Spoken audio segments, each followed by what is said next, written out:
YouTube family, जय माता दी। कैसे हो आप सब। जैसे कि आप लोग को पता है, आज नवरात्रि का चौथा दिन है, जो कि माँ दुर्गा की पूजा कुष्मांडा माँ के नाम से होती है। नवरात्रि के चौथे दिन माँ कुष्मांडा की पूजा होती है। माँ के इस रूप को लेकर मान्यता है कि इन्होंने ही संसार की रचना की है।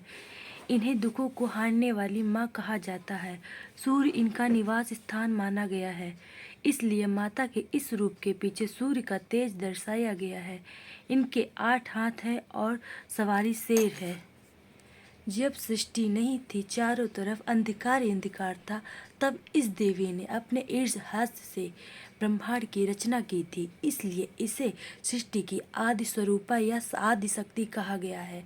इस देवी की 8 भुजाएं हैं, इसलिए अष्टभुजी कहलाई। इसके 7 हाथों को क्रमशः कमंडल, धनुष, बाण, कमल, पुष्प, अमृत, पूर्ण, कलश, चक्र तथा गदा है। 8वें हाथ में सभी सिद्धियों और निधियों को लेने देने वाली जप माला है। इस देवी का वाहन सिंह है और इसे कुम्हाड़े की बलि प्रिय है। संस्कृति में कुम्हाड़े को कुष्मांड कहते, इसलिए इस देवी को कुष्मांडा देवी का वास सूर्यमंडल के भीतर लोक में है। सूर्य लोक में रहने वाली शक्ति क्षमता केवल इन्हीं में है, इसलिए इनके शरीर की कांति और प्रभा सूर्य की भांति ही दैदीप्त मान्य है। इसके ही तेज से 10 दिशाएं आलोकित हैं।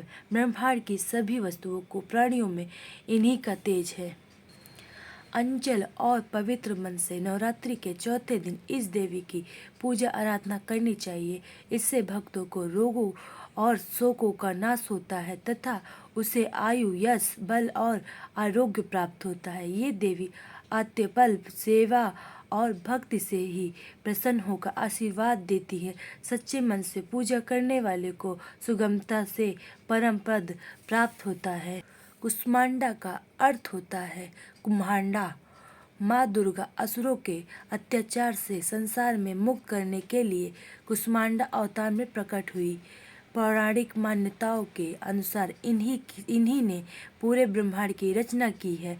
ऐसा मान्यता है कि पूजा के दौरान इनकी कुष्मांडे की बलि दी जाती है। वे प्रसन्न होती है। ब्रह्मांड और कुम्हाड़े से उनका जुड़ाव छोड़ने के कारण वे कुष्मांडा नाम से विख्यात हुई। कुष्मांडा माता का रूप, चेहरे पर हल्की मुस्कान लिए माँ कुष्मांडा की 8 भुजाएं हैं।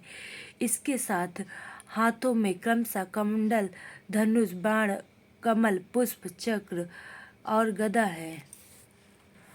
और देवी के हाथ में जो अमृत कलश है, उससे वो दीर्घ आयु, उत्तम स्वास्थ्य और वरदान देती है। कुष्मांडा ही सिंह की सवारी है, जो धर्म का प्रतीक है।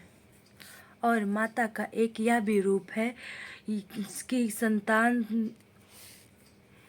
देवी पार्वती के विवाह के बाद से लेकर संतान कुमार कार्तिकेय की प्राप्ति के बीच का है। इस रूप में देवी संपूर्ण सृष्टि को धारण करने वाली और उनका पालन करने वाली, संतान की इच्छा रखने वाले लोगों को देवी की इस रूप की पूजा करनी चाहिए। तो दोस्तों, बताना चाहूँगी, जो औरतें निसंतान हैं, जिनको संतान चाहिए, तो वो इस माता की पूजा करने से उन्हें संतान की प्राप्ति होती है। और दोस्तों, आज ये रही कुष्मांडा माता की कहानी। तो 5वें दिन रहेगी स्कंद माता की। तो दोस्तों, मिलते हैं 5वें दिन स्कंद माता की कहानी के साथ। तब के लिए जय माता दी। और आपको लोग को जैसे ही बताया कि मेरा वीडियो अगर अच्छा लगे तो लाइक, सब्सक्राइब, शेयर ज़रूर करिएगा। और मिलते हैं 5वें दिन नेक्स्ट वीडियो के साथ। जय माता दी।